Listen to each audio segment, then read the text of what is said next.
Olá, gente querida do coração verde e amarelo, com mais uma edição imperdível, o seu jornal que traz as informações do Brasil, do governo federal e do presidente Jair Bolsonaro. Acompanhe. Gratidão por você deixar mais uma vez seu comentário, nos contando de que lugar abençoado do Brasil e do mundo você nos acompanha e também por participar do chat ao vivo. Sempre lembrando, veja se o sininho de notificações está ativado para receber nossas atualizações diárias. E vamos agora às notícias desta edição. Aconteceu na manhã desta terça, dia 9, a 34ª reunião do Conselho de Governo. Além de vários ministros, é claro, a presença do presidente Jair Bolsonaro, que mais uma vez coordenou a reunião. Cada ministro destacou as suas principais ações em seus respectivos ministérios. Já o presidente Jair Bolsonaro falou de vários assuntos do governo e também da mídia, quando acusou a Globo de fugir de transmissões ao vivo para poder manipular informações. Confira agora alguns dos destaques da reunião.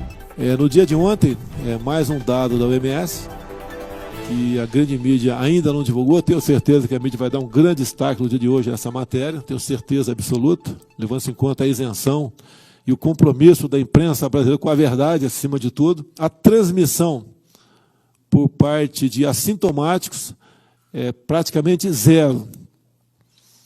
Então, isso vai dar muito debate e muitas lições serão tomadas.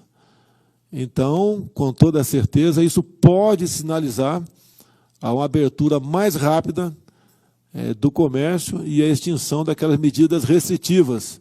A OMS vai, com toda certeza, falar sobre as suas posições adotadas nos últimos meses, que levou muita gente, em especial aqui no Brasil, a segui-la de forma quase que cega. Mesmo com a pandemia, teremos novo recorde na produção de grãos e nossas exportações cresceram comparativamente ao ano anterior. A agricultura brasileira demonstrou mais uma vez a sua importância para o desenvolvimento do país. Mesmo em situações adversas, cumpriu seu papel de guardião da segurança alimentar com sanidade e sustentabilidade. Pós-pandemia, o Ministério da Família anuncia aos senhores: nós vamos ter, infelizmente, senhores, um momento de reconstrução de nação. Um momento em que famílias vão estar machucadas. Estamos fazendo tudo para minimizar as dores neste momento. Nós estamos fazendo tudo que está ao nosso alcance. Mas nós temos que anunciar aos senhores, como Ministério da Família, que nós vamos ter grandes desafios. Nós vamos receber uma nação para a gente reconstruir. E já fica aqui o alerta desde já. Vamos ter muito trabalho, senhores. Tudo que pudermos fazer aqui com os vulneráveis, estamos fazendo. Mas nós vamos ter muito o que fazer com relação às famílias que nós vamos receber pós-pandemia. Fica aqui o registro do Ministério da Família. Nas últimas 6, 7 semanas, nos Estados Unidos, foram destruídos 32 milhões de empregos no mercado formal e no Brasil foram preservados, registrados, cadastrados a manutenção de 10 milhões de trabalhadores, graças ao programa que chamamos de BEM, os benefícios emergenciais. A empresa negocia, renegocia o salário e o governo entra bancando a diferença, pagando uma parte da diferença, de forma que a empresa, em vez de demitir, ela reduz um pouco o salário e o governo suplementa. Chamamos até de um programa de suplementação de salários. Nós gastamos 2 vezes a média dos países emergentes e nós gastamos 10% acima da média dos países avançados. Enquanto estavam dizendo aqui que o Brasil não fazia nada contra a crise. Nós estamos gastando o dobro dos emergentes, 10% acima da média dos avançados, e sendo criticados porque não estávamos fazendo nada. Além disso, colocando os recursos nos estados e municípios, esses 50 bilhões que nós colocamos. Os governadores vieram de novo conversar com o presidente, mesmo depois de nós já termos concedido isso, e de novo demos mais 60 bilhões para estados e municípios. Agora, o mais importante são os próximos passos, e o presidente também já determinou quais serão esses próximos passos. Que por 2 meses nós vamos estender o auxílio emergencial. Então vem a nova fase aí, uns 60 dias, a gente espera que esses 60 dias, pelo menos, de auxílio emergencial que o presidente está estendendo, que nesses 60 dias haja essa organização de retorno seguro ao trabalho e depois entramos, então, numa fase, finalmente, de decolarmos novamente, atravessando as duas ondas. Esse é o desafio à frente. Ficou doente, recebeu os medicamentos, foi para casa e ficou bom, é o ideal.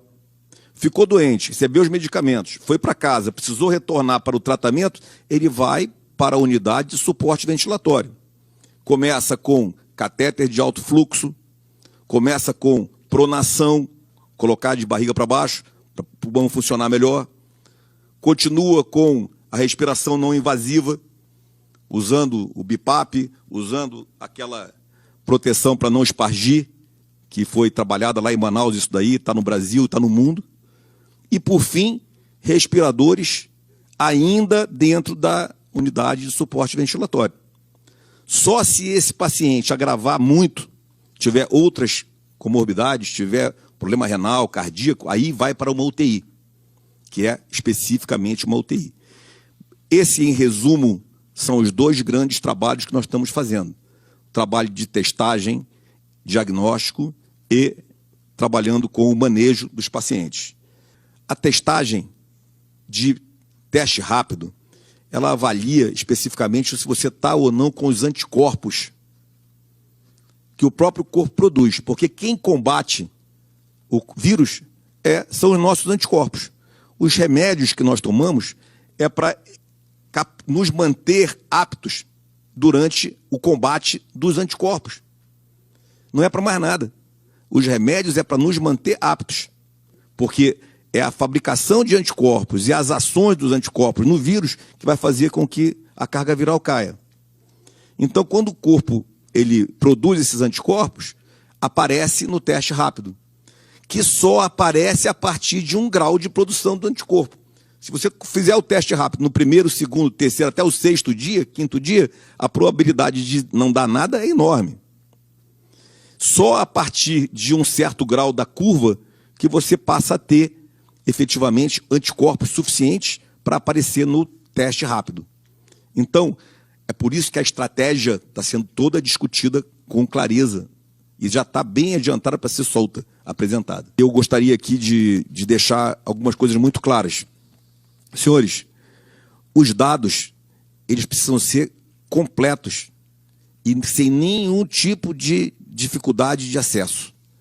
Nós estamos há 20 dias, faz mais ou menos 20 dias que eu conversei com o presidente, que nós estávamos trabalhando nesse desenvolvimento de como buscar todos os dados desde o início da pandemia. Porque os dados precisam ser consultados e compreender por dia a subida, a descida, que ação aquele gestor fez naquela cidade que fez aumentar ou diminuir, ou não teve nenhum reflexo da ação que foi feita. Aí a pergunta eterna, que horas vai ser disponibilizados os dados? 24 horas.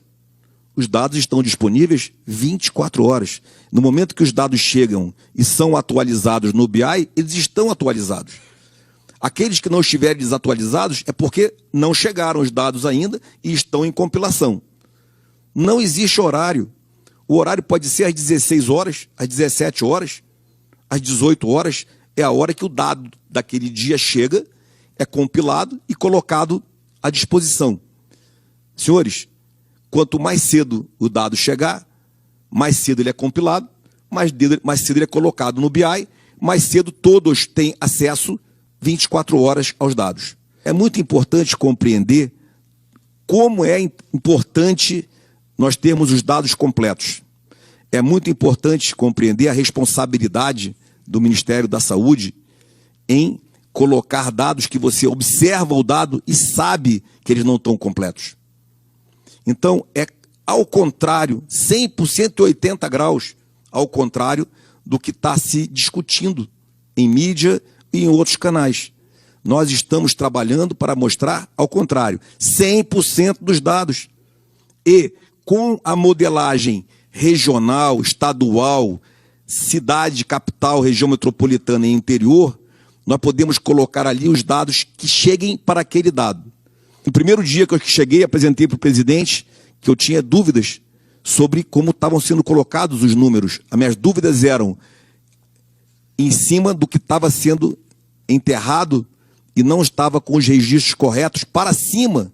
Nós queríamos ver se realmente não estava sendo subnotificado e não aumentado.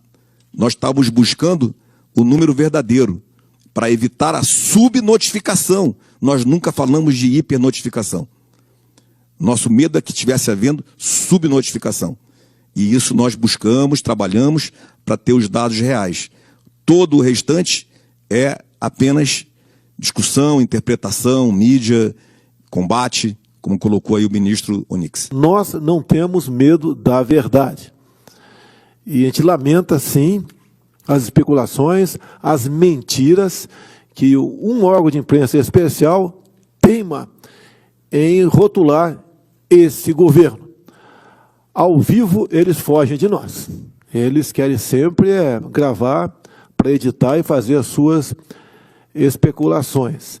Como teve nessa televisão, há pouco tempo, quando o ministro falou que eu não quero saber desse tipo de etnia, né, desse tipo de brasileiro, porque todos nós somos brasileiros. Tirou todos nós somos brasileiros e criou um clima, para quem não tem dúvida aqui, Ministro da Educação, TV Globo, tá? Para quem não tem dúvida, a editar e jogar para frente essas desinformações. E, obviamente, parece que faturavam com um número exagerado do que acontecia em uma área ou outra. Então, o nosso governo é da transparência, não temos medo da verdade.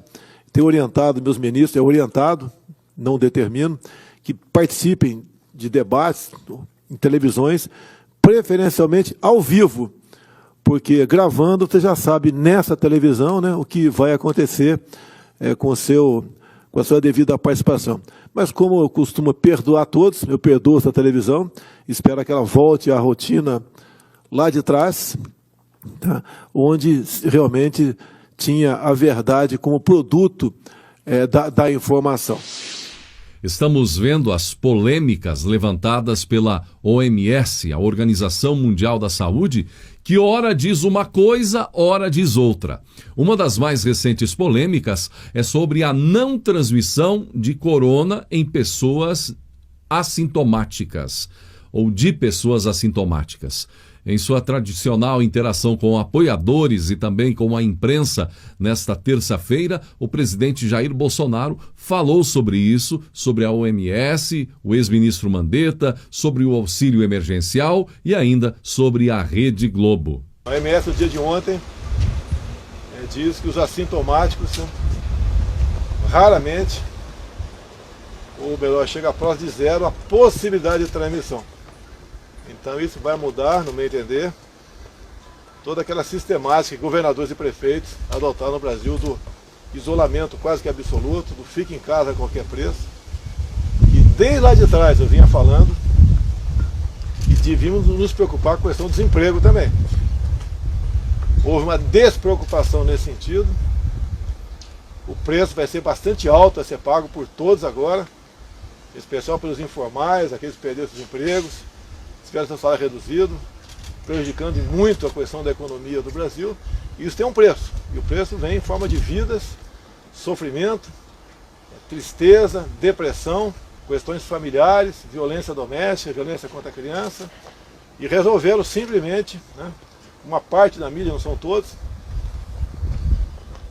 em especial aí não está aqui a Globo aqui, saudade da Globo aqui, especial o Sistema Globo Televisão, focando apenas, né, numa questão e tentando a toda maneira deslegitimar o governo. Foi duro para mim, sofri muito com isso, tá certo?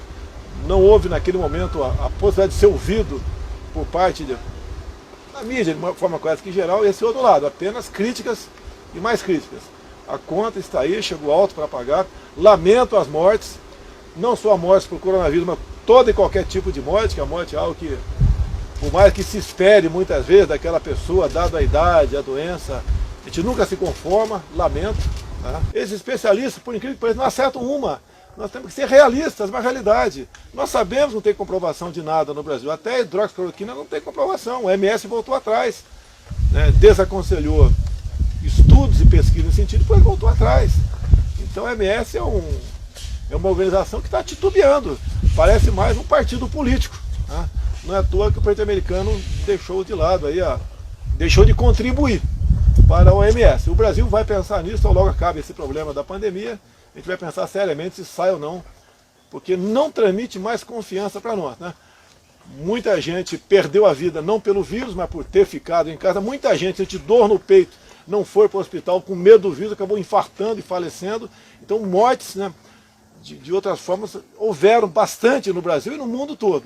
Então essa entidade não agiu, no meu entender, não é de agora, com a devida responsabilidade que tinha que ter no trato dessa questão. Como é que fica a relação do Brasil com a OMS, presidente? Acabei de falar para você, né? Isso parte aqui do ministro Pazuello, basicamente dele, vou ouvir, deu um banho aqui agora, sua explanação, quem assistiu, quando falou dessas questões, né?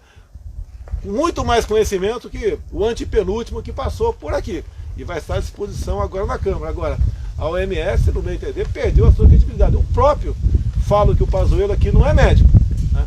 Deu banho em relação ao penúltimo ministro que nós tínhamos aqui. Agora, o diretor-presidente da OMS também não é médico. Então tem algo aí que nos deixa com muita desconfiança para continuar seguindo orientações do OMS. O Pazuello então fica? Por enquanto está lá, está indo bem, tá? Eu acho que quem assistiu, não sei se você assistiu aqui a intervenção dele, foi muito bem. Gente, sobre essa questão dos assintomáticos terem baixa ou nenhuma transmissão do corona, se isso for verdade, estamos diante de um dos maiores engodos da história. O desastre da economia será muito pior que a pandemia. Estamos diante de números tristes, é claro, dados de pessoas que partiram com Covid-19, mas chegamos a um ponto que a irresponsabilidade política e também jurídica, já que a justiça, que da mesma forma que coloca na prisão corruptos, também tem feito o favor de soltá-los, ou nem sequer deixá-los ir para trás das grades, enfim, chegamos a um ponto de que nós brasileiros desconfiamos sim, até desses números repassados pelos estados. Desconfiamos que muitos foram notificados como Covid-19 e, na verdade, tudo ficou pela suspeita. Nada de comprovado. Especialmente nos casos onde governantes teriam interesse em ter mais casos, talvez visando, sobretudo, as questões de verbas e recursos federais, mas também a questão política. Vai saber. Por bem ou por mal, a classe política, patrocinada pela impunidade liderada pela Suprema Corte, e resumida em uma só decisão, o cancelamento da prisão em segunda instância, a classe política, com as devidas exceções, é claro, mais uma vez perdeu a oportunidade aberta com a chegada do presidente Bolsonaro ao poder e também pela presença dessa ameaça à saúde do povo brasileiro. Perdeu a oportunidade de reconstruir a imagem. A classe política perdeu a oportunidade de não só demonstrar, mas também de ser honesta, responsável, coerente, ética e moralmente decente. A começar por essa história de libera ou não libera a cloroquina. Se fosse lá um medicamento novo ou desconhecido, ainda vá lá. Mas o medicamento utilizado há décadas e com vários depoimentos do uso agora como promissor contra o corona. Episódios que, em resumo, e associado à saída do ministro Sérgio Moro, tem uma única verdade. Nessa história toda, quase todos ficaram preocupados com a biografia e, claro, com os recursos. E esqueceram do povo, que não está nem aí. O povo não está nem aí para biografias, e sim para o correto, para o verdadeiro, para o que se importa. Para quem não tem medo de sentir o cheiro de gente e que não usa essa coragem para ludibriar pessoas pela política. Assustaram, ameaçaram, prenderam, paralisaram, quebraram o povo e mais, fizeram tudo isso na tentativa de derrubar um presidente que o mesmo povo elegeu. A cada crítica dada, a cada ato, a cada lance, a cada decreto, a cada notícia divulgada na imprensa extremista, o objetivo foi assustar, Esqueceram que uma guerra se vence com moral elevada, com coragem, com esperança, com espírito de luta. Vimos nisso a presença do presidente Bolsonaro, que quando viu as insanidades praticadas por alguns, assumiu sua posição e, vendo que pelo bom senso não seria respeitado, engrossou a conversa e fez o que tinha que ser feito. Vimos as ações do governo federal, bilhões e bilhões de reais. Dinheiro que nós, sinceramente, nós brasileiros, jamais imaginávamos ser possível dar um jeito em tão pouco tempo. Aprovações em tempo recorde no Congresso, coisa que há muito não se via. Inclusive, sejamos justos, Câmara e Senado mostraram que podem ser mais eficientes e rápidos se um guincho gigante como a pandemia estiver à frente a puxar ou atrás a atropelar.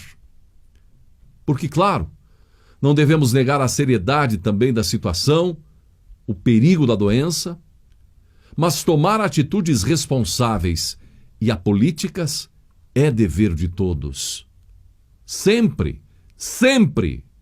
Agora, voltando a essa história da OMS que primeiro descartou a cloroquina, descartou máscaras, sustentou atos extremos de isolamento, e agora a possibilidade de que assintomáticos não transmitem o corona.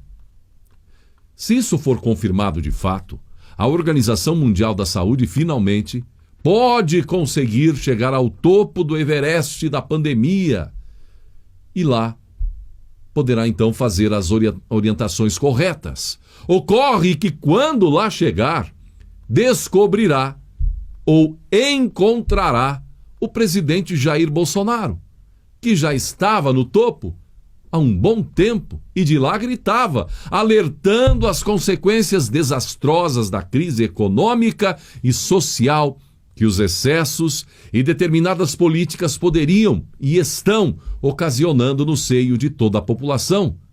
Gritava pela cloroquina, falava de esperança, de responsabilidade, de coragem, enquanto ouvia os ecos da transmissão do desespero e do caos de certos políticos e da imprensa extremista, torcedores do quanto pior, melhor, pelos seus interesses.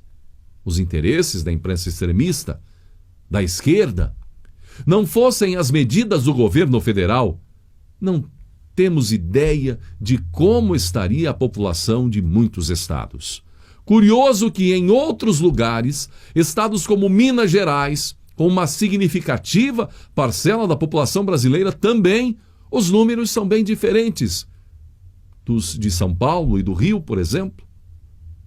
Paraná, Mato Grosso do Sul, números muito diferentes, entre outros estados que, embora também tenham seguido algumas orientações da Organização Mundial da Saúde, mas não com medidas tão severas e radicais como em São Paulo e no Rio.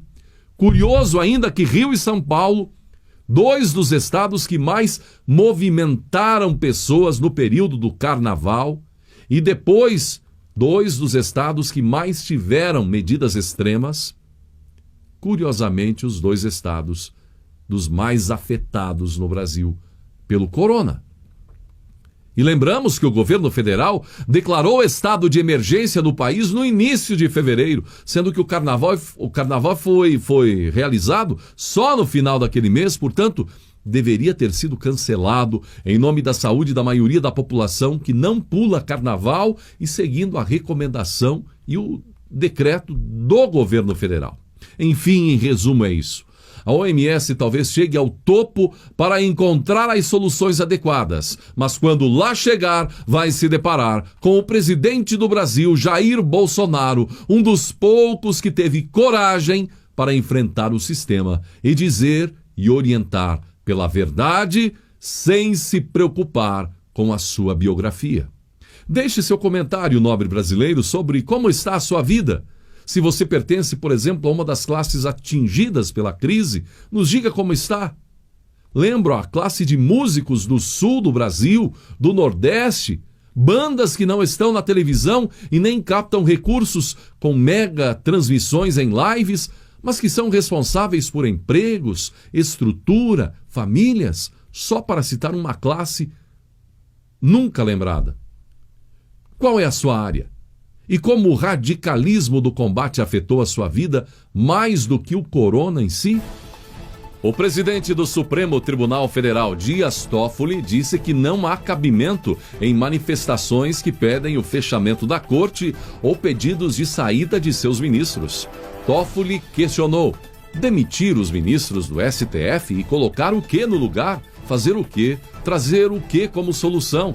Isso não está dentro de nossa carta política. A sociedade está sendo firme. E Rodrigo Maia, presidente da Câmara, e Davi Alcolumbre, presidente do Senado, têm sido muito firmes em não deixar esses movimentos contra o STF não crescerem no seio do Congresso. O presidente Bolsonaro também foi firme junto à sua base contra a abertura de CPIs em relação ao judiciário e se manifestou contra processos de impeachment de ministros. Nesse momento de combate à pandemia, precisamos de uma trégua entre os poderes. Essa dubiedade impressiona e assusta a sociedade brasileira e a comunidade internacional. Precisamos de paz institucional, prudência, união no combate à Covid-19, e isso se dá através da democracia. É com a Constituição que vamos buscar as soluções possíveis. Toffoli precisa saber que precisa convencer não o presidente, mas convencer a população brasileira.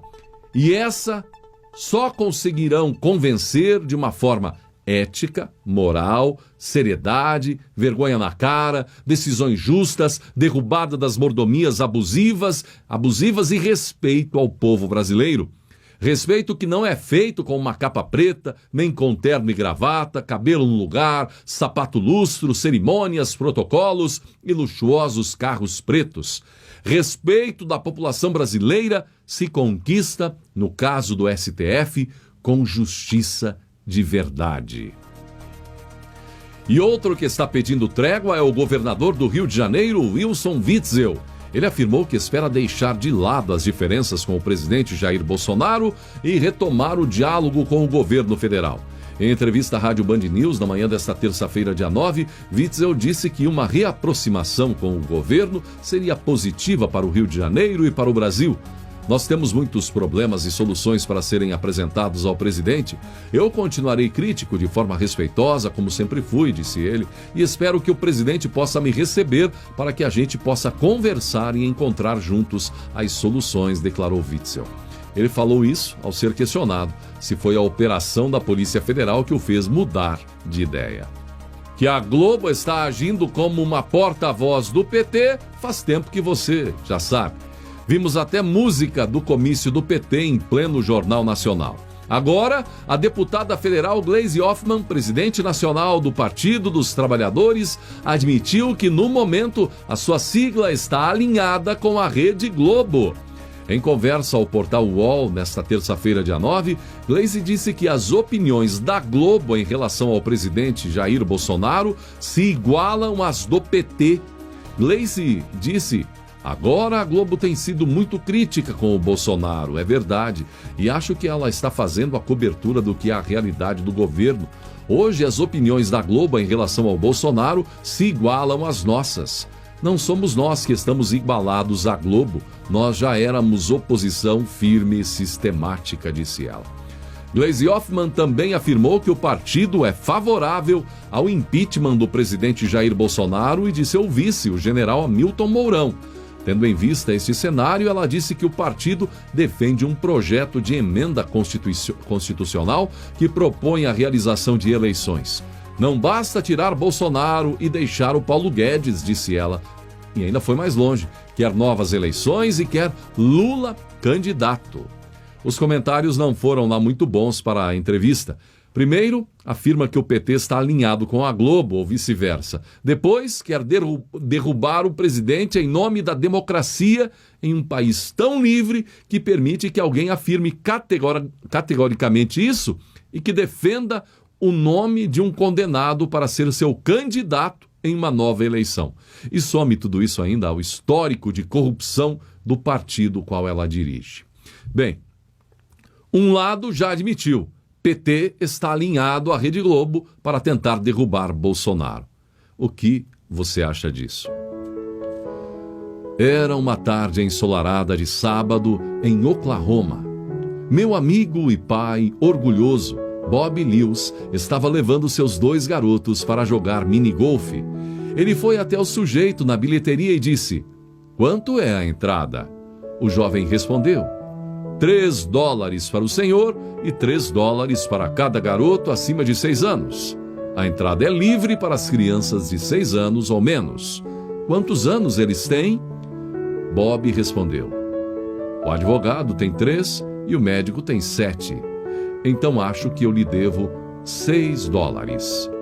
O homem da bilheteria disse: "Ei, o senhor acabou de ganhar na loteria ou coisa parecida? O senhor poderia ter economizado 3 cobres, poderia ter dito que o mais velho tinha 6 anos. Eu não saberia a diferença?" Bob respondeu: Pode ser que o senhor não saberia a diferença, mas os garotos saberiam. Bem, o que você é fala tão alto que eu não consigo ouvir o que você está dizendo.